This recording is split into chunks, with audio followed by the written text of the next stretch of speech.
everyone. I hope you had an enjoyable Christmas with your family and friends, and New Year greetings to one and all. And along with the New Year, we at ShoutOut Podcast are bringing you a new series of episodes called A.S.K, which stands for All Should Know. This is a new segment that we'll be doing. It'll be a shorter segment with a duration of around about 20 to 40 minutes time. And this will be like an information-based educational podcast. We feel that right now in Nagaland there are many big projects and programs that are happening. There are crucial decisions being made. There are important policies being formulated. And what we are trying to do at ShoutOut Podcast is reach out to the concerned departments, officials, ministers, whoever it may be, invite them for a sit down and discuss and deliberate on the specific issue at hand. We feel that, you guys, the audience and the rest of Nagaland, the public should be well informed and aware of these important things that are happening in our state. And so this is what A.S.K is trying to achieve through this segment. For today's episode, we've been in touch with the school education department. And I don't know if you guys are aware of this project, but it's a huge project that's here in Nagaland. It's called the Nagaland Education Project, the Lighthouse. So for this, the school education department is looking after this. It's been in the state, it's been running for about a year now. And it is being funded by, there's financial aid from World Bank to the tune of $68 million US. So this is a big thing. We have the World Bank funding, what is roughly, 500 crore Indian rupees. That's going to be pumped and injected into our education sector in Nagaland. And this can be a huge thing for us. So this is why we are doing today's talk on the Lighthouse, which is the Nagaland Education Project.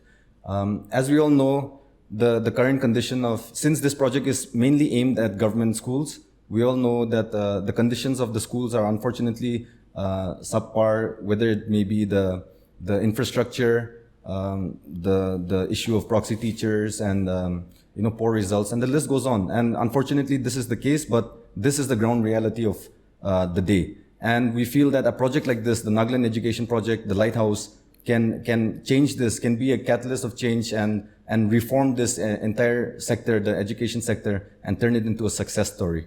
And for this, we have a very special guest to talk to us about the Lighthouse and the Nagaland Education Program.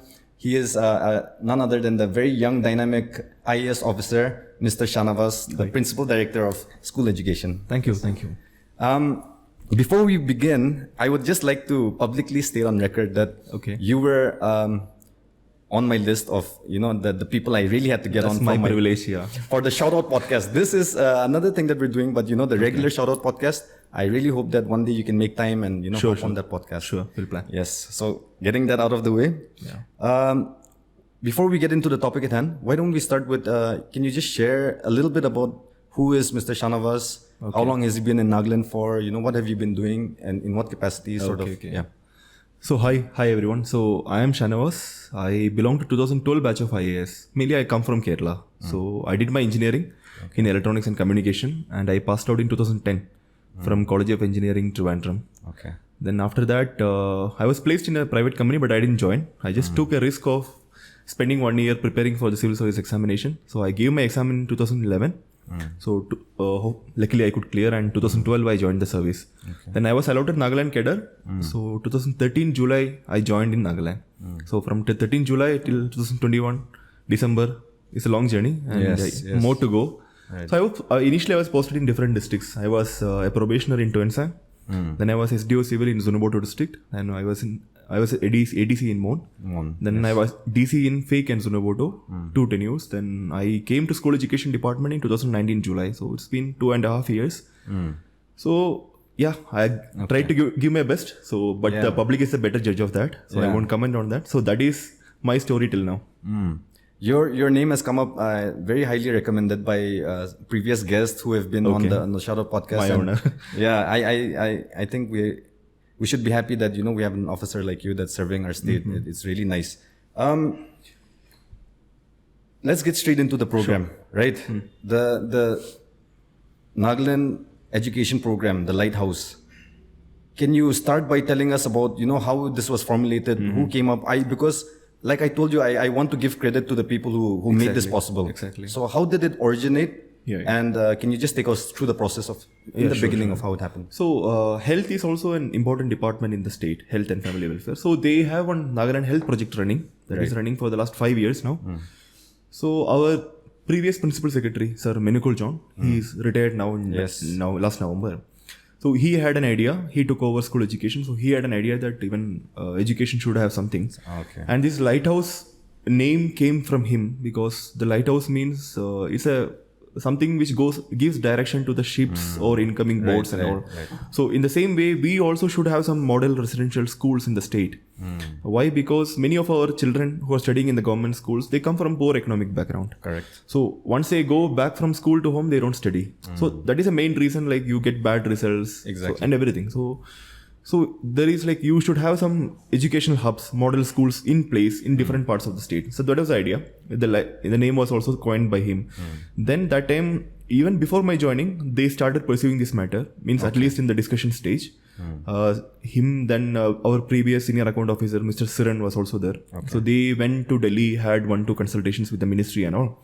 And after I took over here, I was like full time assigned by Sir Menukul that you also just go and chase this project if we can get it or not. Then we had a series of meetings, we had a series of interactions with the World Bank. So even the World Bank was interested in coming to Nagaland. Why? Because they don't have any education project running in Northeast. Entire Northeast, right? No, this is the first one. Yes. So they also were interested. So we could actually convince the Ministry of Finance, we could convince the Ministry of Education, the erstwhile Ministry of HRD. So we could convince them and we had the formalities and everything done. Right. Then the project was negotiated. That's called a negotiation. It's a tri-party negotiation where state government goes, World Bank comes and even the Ministry of Finance. Right. So that happened in last year, November. Then we got a clearance from the ministry. Then the project was put up for approval by the World Bank board in Washington and it also got approved in December. Then we could sign the project documents, the loan agreement and the project agreement in February this year and officially it became effective from April this year, 2021 and the project is supposed to go till June 2026. So that is a history of the project and of course many had visions and we are also planning a lot under this project but of course it all depends on how consistent we are. Yes. So you have touched on quite a few things. So I want to ask you about the vision of the project because like we just said, like you said, it's a 5-year project, the current project that we have. And we all know that 5 years is a very short period of time if you look in the larger scheme of things. So what are the visions that you have as in you and the department with this program long term besides going past the 5-year and within the 5-year project period time that you have? What are some of the things that you want to achieve during this time? Okay, so let me just explain to you telling the project has mainly 3 components. Okay, So the first component, it covers all government schools in Nagaland. We have 1,953 government schools now in Nagaland. So it covers the entire government schools, which includes even the capacity building, the data management of the students, teachers and everyone. We have the digital architecture for the students and we have exam reforms, class 10 and 12, all these things. Then we have component number 2, which touches upon only the Lighthouse school complexes. We do some selection. We are aiming to have around 15 such school complexes all over the state. The model schools. We'll be making sure that every district will get at least one. So minimum. So that there is no disparity and every district is benefited. And when I talk about this Lighthouse school complex, it's not a single school as such. There will be a hub school. And in nearby whatever GPS or GMS are there, they also will get benefited. So you are planning to uplift a cluster as such. There will be resource sharing between this hub school and the surrounding neighboring primary and middle schools. So the whole region get benefited. So that is the aim of it. And you have some infrastructural setup coming up in the hub school, like children hostel, then staff quarters, everything will come up in the hub school. But we develop as a whole the region. So that is the aim of it. And of course, then we have the technical component, we have the consultancy, everyone coming up, we have the communication plan for the project. So many activities are planned. But as you said, 5 years is too short. So what we are going to do is that we are going to have a state level Lighthouse School Committee. And we will have a district level Lighthouse School Committee. And the district will be headed by the deputy commissioners. And all the concerned important departments will be there. And you have the tribal bodies also will be there. So confidence building from the beginning is very important. So that is why in the last month, now I think last month, November, we traveled to all the districts, our team. Okay. We went to different districts. We had consultation meeting with the departments, with the tribal bodies, HOHOs, Mothers Association, Youth Association. So we want to take everyone on board. So we don't want to keep anything hidden. We want to be as much transparent as possible so that people get the confidence. And it's very difficult to get the confidence of the public, especially in a place like Nagaland, where you have a history of projects going here and there. Definitely. So that is the idea. So this committee will be in place even after the 5-year period. So they will be responsible, or they will have the authority to ensure that the purpose is maintained. The monitoring of the schools are maintained. Every activity is maintained. Even if the funding stops after 5 years. So 5 years, when the funding is available, we want to create the assets. We want to get the things done. Then after that, the monitoring part, hopefully the state government will take over after that. Okay. So you are preparing for the future, although you know that it's just a 5-year project that's guaranteed.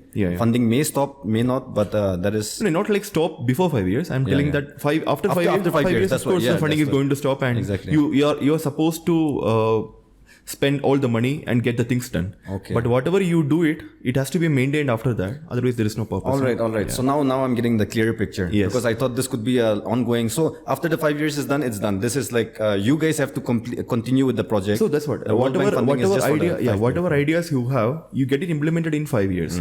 Then maintaining that idea and making sure that this idea is going to go for a long way. That is the state government's responsibility. Look out, right? Yeah. So that we are also planning from the beginning. Can you tell us how this the organization is set up for the Lighthouse? Looking after it, who's going to be executing it? Okay. Can you just So we have the highest level committee, that is a project steering committee in place. Okay. The project steering committee is headed by the chief secretary, and you have the secretary school education. Presently, the special secretary school education, she will be the vice chairperson. Then I am the project director, so I'll be the member secretary, and you have members from all the departments, like administrative head of departments, everyone will be there. So that is a steering committee, and steering committee is responsible for approving each and every activity. Like we need to take the approval of the steering committee, and we need to have some meetings on and off and get the things get approved. Then you have a ground level working force, which is called a project management unit. Okay. And project management unit is headed by the project director, which is like by the designation principal director school education, which is me. Yeah. Then you have a deputy project director, who is a deputy secretary level officer. Okay. She's also here in this office. Then you have project coordinators. We have coordinators from the directorate. You have coordinators even from the NBSC, Nagaland Board. Okay. You have coordinator from the SEERT. You have coordinator from Samagra Shiksha. So these are the coordinators. Then you have some contractual staff. You have project associates, finance associate, project assistants and all. Then you have a external project management consultancy. One group is here. The KPMG group is also here. Right. So these constitute the project management unit. Like they will be responsible for the day-to-day activity. Right. Get the things planned, get it approved by the project steering committee, and make sure the things are done on time. So that is our responsibility. Right. So I mean, by listening to it, it sounds very well organized and structured from top down to the grassroots level. So as always. Not trying to be pessimistic or anything, but we have to ask the questions about the worries that we have also, because like we said, a huge amount has been sanctioned by World Bank for this program. So to start us off on this, can you just sort of break it down about how the funds are going to be used in whether it's with infrastructure or program implementation of how you're doing? What are you like? How are you allocating the funds basically? Okay, great. So I won't go into like one by one details. No, of course, mainly, we can't do that. The infrastructural part, we are focusing on the Lighthouse schools. Suppose you're not going for a new site. That I have to make it very, very clear. Why? Because the new site means you have to pay the land compensation. So if you start paying the land compensation of this money, you will end up spending all the money in land compensation. That's done. So you're not going for a new site, first of all. You are going to select one existing school compound. So we have some selection criteria for that, and we'll do a survey, and based on that, we'll select 15 sites where we can actually develop that into a Lighthouse school complex, the existing school compound, where there is sufficient land and the community is also supportive and all these things. Then we do the infrastructural part. So it doesn't necessarily to be a cement and mortar structure. Even the prefabrication can come, everything can come. So that is the infrastructure part of it. Then the main thing is that the data management. Suppose you create the infrastructure, but you don't know how to use it, you don't manage it properly, then what is the use? And presently, the data management is very, very important. Like you plan any activities, you need to know how many students exactly are in that school, how many teachers are there, and how is the student performing, and are they lagging behind in maths or science or any other subject? What should you do? No? Right, So you need a proper data and management of it. So that is called the EMIS, Educational Management and Information System. That is also we are planning to do under this project. Then the main worry, I think initially you mentioned about proxy teachers. So we have to make sure the teachers are in schools and they are teaching. Okay. Then the situation will improve. If every teacher thinks in that way, the situation will automatically improve. So we are going to have a teacher attendance monitoring system also, which is using the technology of facial recognition. Biometrics. Okay. No, facial recognition. Yeah. Initially we thought of biometric, then COVID came and people stopped using biometric. They have, sometimes people have an excuse that, okay, biometric is difficult. Both of us cannot put the finger, is risky again. So, okay, no worries. It's a facial recognition we're planning that just like you unlock, you have an iPhone, I believe. You unlock your phone just by looking at it. Correct. So in the same way, some application, some software where the teacher can just look and the attendance is marked along with the date and timestamp and the GPS location. Okay. And even if there is no internet, it's okay. The data can be stored offline. Okay. And later it can be transmitted. So these are things we are doing. And another thing is that you also mentioned about the infrastructure and poor school conditions in many parts of the state. When during our visit also we went and the infrastructure is so bad, many primary schools and also. We are also planning to have a performance incentive grant that is called PIG, where we give an opportunity to all the school management committees in the state. We initially select one batch and they come on board. Then we tell them that, okay, we are going to give this much grant to you, not like a huge amount, but maybe in lakhs or thousands and all. We tell them that, okay, this is your first installment of the money, the grant. You give us the list of activities, what you are planning to do for your school. They give us, we are satisfied, we release the money. Then every 6 months, we monitor their activity, whether they're actually doing it or not. So one batch will go for 2 years like that. Then if they are doing it really well, if they really excel in what they did, then we give them additional grant. We support the schools. So we are even planning to have a project, performance incentive grant under this project, and which is a major component. The $68 million you just mentioned, out of that $12 million goes to only performance grants to the school management committees. So they can benefit a lot. Maybe for example, the higher secondary school, if they perform well, they might get in one batch 10 lakh, up to 10 lakh, one school. And the small things like some painting or little bit flooring they can do. They can actually do it in the school management committee level. So we are planning to support it, but of course they have to perform and everyone has to be sincere. So that is my only request. So we have activities like this also lined up, and we have capacity building. We have the Communitization Act in Nagaland, but Communitization Act, capacity building of the VECs, SMCs are hardly done. So we want to even improve the capacity building of all these things. So that is also one of the subcomponent in this project. So we have a lot of dream. We are planning to cover a lot of areas. But yeah, through the consistent effort of everyone, I hope it will be done. Yes, I'm very hopeful too. I mean, I really hope, because this can be a game changer. Like I said, I hope that this becomes a success story. When we talk about the Lighthouse model school that you were saying, like how you're going to pick, I want to ask you, first of all, what will the criteria be on the selection basis? And also, can you just explain to us, like, what would a Lighthouse school be like? Okay. So the selection, first of all, Lighthouse school, it is purely on merit and based on some criteria we are laying out. So criteria will include the existing school performance, the number of students, the teacher attendance, teacher performance, everything will be included. And the nearby school, access to the nearby schools. Because as I told you, it is a cluster and we want to help even the surrounding schools. So, and the land availability and the community support. Because we don't want any community or any single person coming after, once everything is selected, people coming forwarding that this is my land, give me 148, give me a contract. So that is not done, because as I said, World Bank has come up with this project first time in the Northeast, and we are getting it and we are lucky. So let us do all justice to that project, so that definitely. World Bank has nothing to lose, but we have a lot to lose if we miss it out. So so that is a lot of criteria is there. Is in the draft stage now. It will come out. It will come out and public will get to know, because we are going to have a website and we have social media handles also. So we will publicize the criteria and all. Then we'll have a survey done, and finally the selection will be done for these sites, and we'll finalize the spoke schools, the surrounding schools also. Everything will be finalized. And Lighthouse school, what it looks like, it will have a mostly from class 6 to 12 like that, residential.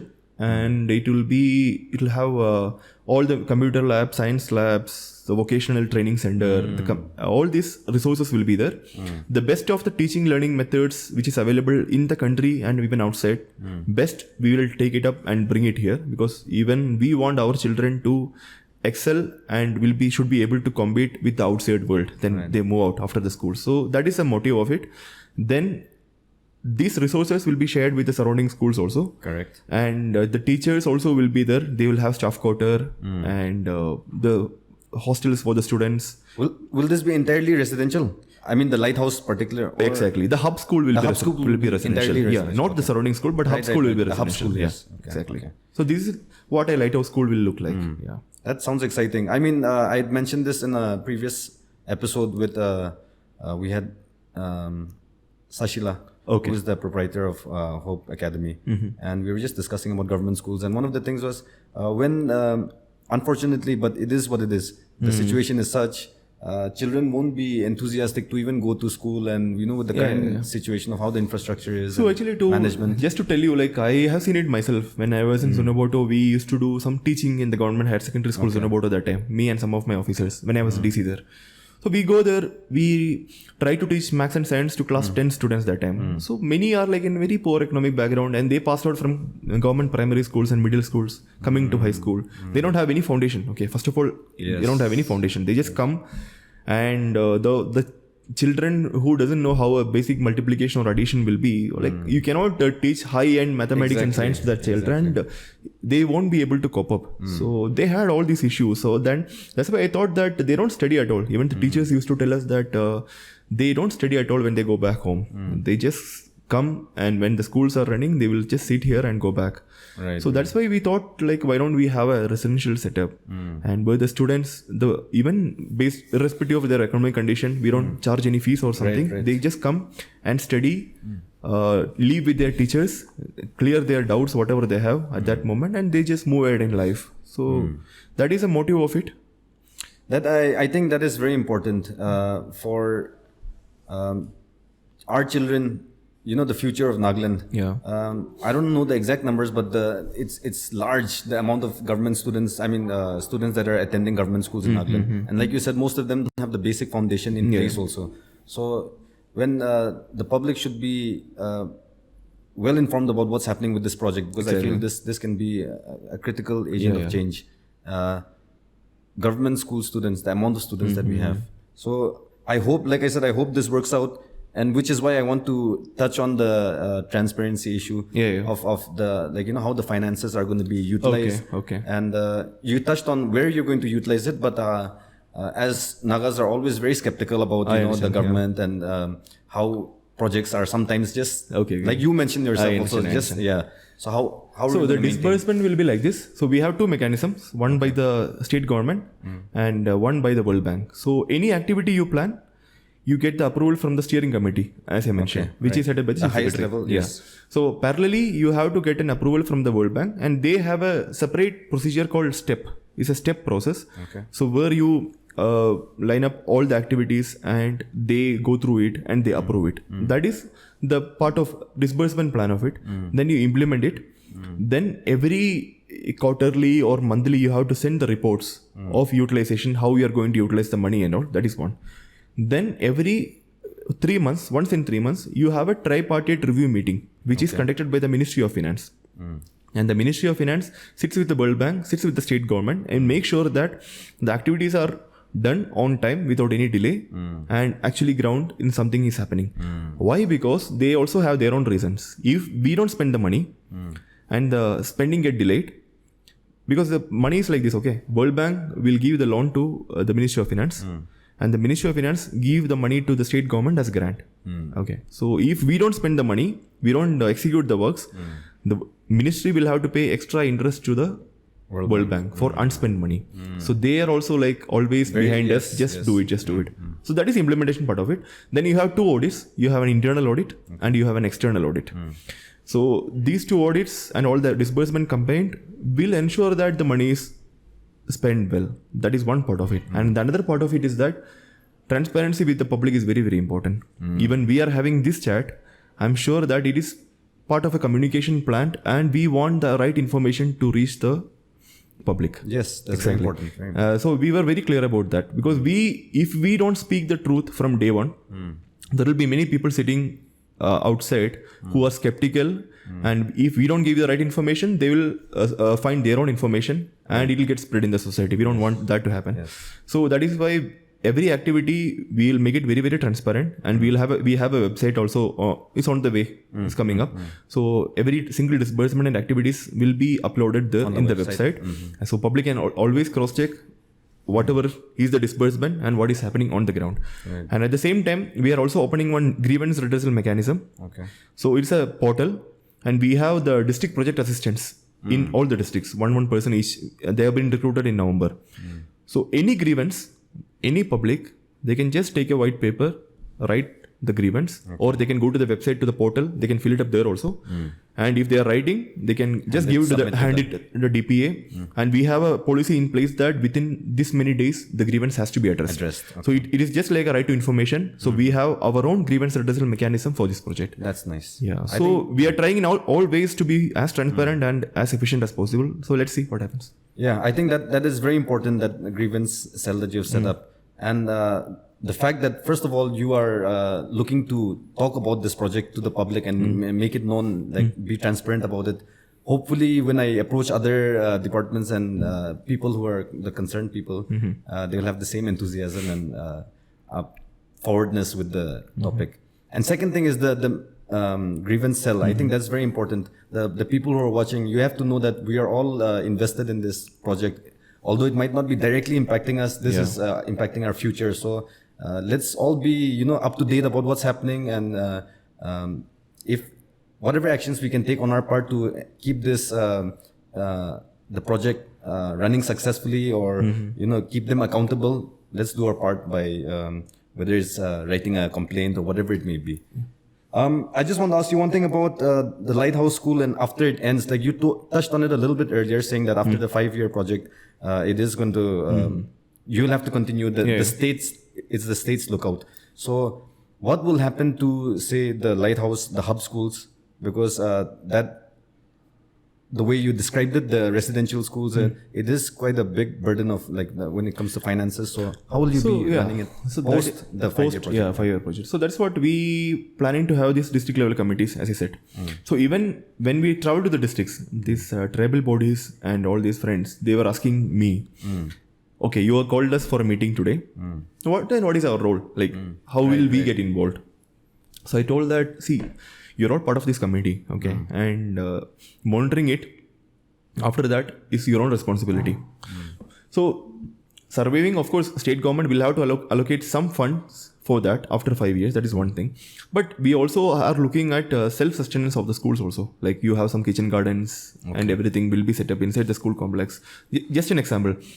And these self-sustenance and continuous monitoring after this 5 year by the district level and to be monitored by the state level committee, which is headed by the chief secretary, is very, very important. Because otherwise you create an assent for 5 years, and after that if it is going to get locked down and people are not finding interest, then the whole project is a waste, because you're not investing for the future. You just invested for 5 years and just let it go. Which is no point. So exactly the mechanism, like how the financially it will sustain and all, I won't be able to tell you right now, because it's just the beginning.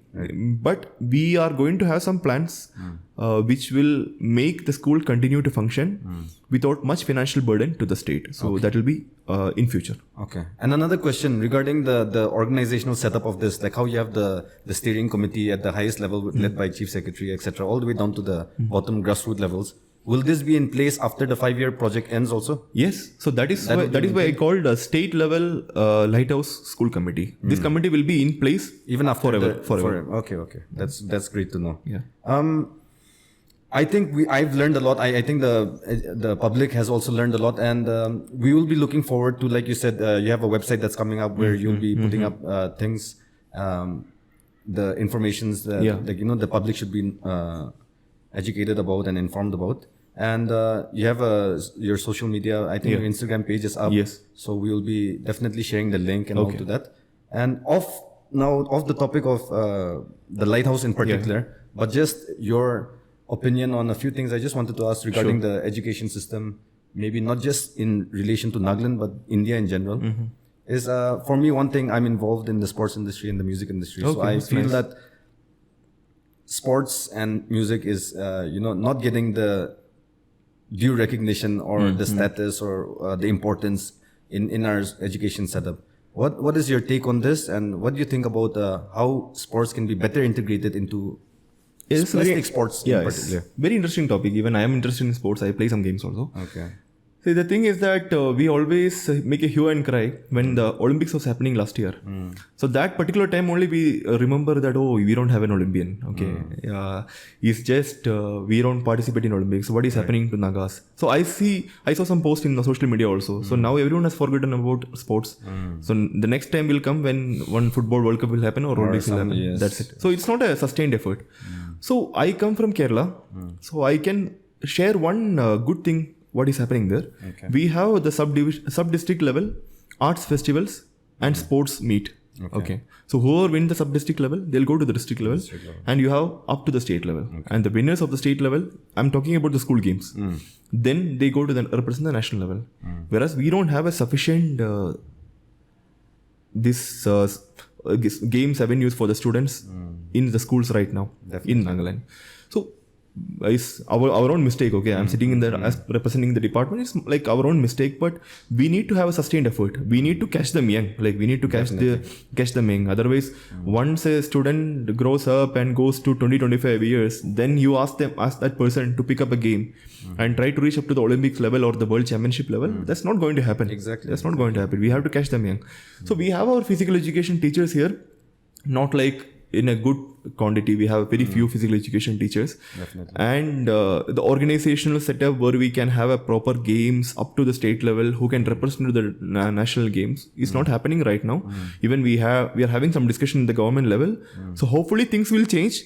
But it should change fast, I think, because we are missing out a lot. Yeah. Otherwise, people are talented. When I play badminton, I can see a lot of kids are much talented, and we have good football players also, and other games also happening. But we have to make it reach to the national and international level. Exactly. Otherwise, what's the point? Yeah. Like we keep hearing about Nagas are so talented in sports, and if nothing is materializing, then what is the point? No, that's what. So we keep hearing that, but as far as I have seen, we are very good within the state. But the world is outside. No, you have to go and compete with the world. So yeah, we have to focus on that. Right. And I feel that that has to start at the schooling level. Exactly. Like you said, catch them young. It has to start at an early age. And what about adopting some schools, like the Greenwood Higher Secondary School in Dimapur is well known for its sporting activities. They always more or less send their school team, which is for the Subruto Cup, which is as the Nagaland team. Exactly. And it'd be nice if we can the department or something can tie up with certain schools and that show interest and active participation with sports and that implement actual programs and not just say they are doing it but they're not. Okay, that's a good suggestion. Even the Greenwood school you mentioned, I also heard about that they are doing it. So that's what. So the government also should start thinking about even supporting those kind of schools and supporting those kind of children so that they can go up because they'll need some sponsorship when they go out and everything. So we are discussing in the government level stage, but Nagaland being a resource crunch state is not happening. Many things are not happening. I know, I admit, I admit. But hopefully things should change. We are also trying our best. So if all the bureaucrats and the politician from the top level till the bottom level, if we can come together and fight for it, the things will change, and definitely I hope so. Yes, I hope so too. Before we sign off, just want to sort of ask your opinion of again back to government schools and what are some of the key factors that is where we are right now with our the state of the government schools? What are some of the main reasons in your opinion or the department's opinion, and what are some of the things that you want to tackle first within these issues that you see? So that's what when we discussed about the project some time back, I was telling that there are a lot of issues. Suppose you are a parent now and you have kids. you think twice before sending your kid to a government school. Unfortunately, Yes, because their infrastructure is one part. And teachers are there, well qualified, they are all well trained, but some teachers are very sincere, but some are not. So you are not sure whether the school is going to run well in that school or not, and what will happen to your kid after he or she passes out from that school. So with all these concerns, if you have money, you go to a private schools and you can't be blamed. So that is why the enrollment in government school is coming down. So the important issues to be tackled now, we have to ensure teachers, all the teachers are in station and teaching. Means many are not, many are like sitting in Dimapur and all. That practice is there. Unfortunately, it is the reality. It is there. But if the teachers and the students go to school every day and do some classroom teaching and learning, the things will improve a lot. The foundation level, if it is not improving, the main reason is that the classes are not functioning well in the school level, and even from the government level, we are not able to monitor. If a school in Twensang or in Auckland is not running for one day, sitting here in Kohima, we are not getting to know. Right. And they have that confidence that we won't know. So this channel of communication is very, very weak now. So once it improves and the teachers and students are going to school, then the things will improve. So that will be our first focus. And our teacher attendance monitoring system, the data management system, everything will be aimed towards that. Yeah, set in place so that all these are addressed, right? Yes. Sir, thank you for your time. And like I mentioned in the beginning, I hope to have you on the other format of our ShoutOut podcast, the longer format, and where we can discuss many other things in detail. We'd like to sign off. If you want to give any message to the public of Nagaland regarding the Lighthouse project, or just a general message, you can sort of look at the camera. Okay, thank you. Anyway, I'm so thanks to A.S.K for having me here. I have only one message to give. Of course, you all don't have much confidence in the government programs and government departments, that I know very well. And you have own reasons, and I totally agree with you on the reasons. But this project, we need your support. So that is why you must have seen our activities in the newspaper also. And now we are coming out even in the video platforms. We are trying to reach out to you. We are trying to be with you from day one till the last day. So for the one last time, I request for your trust.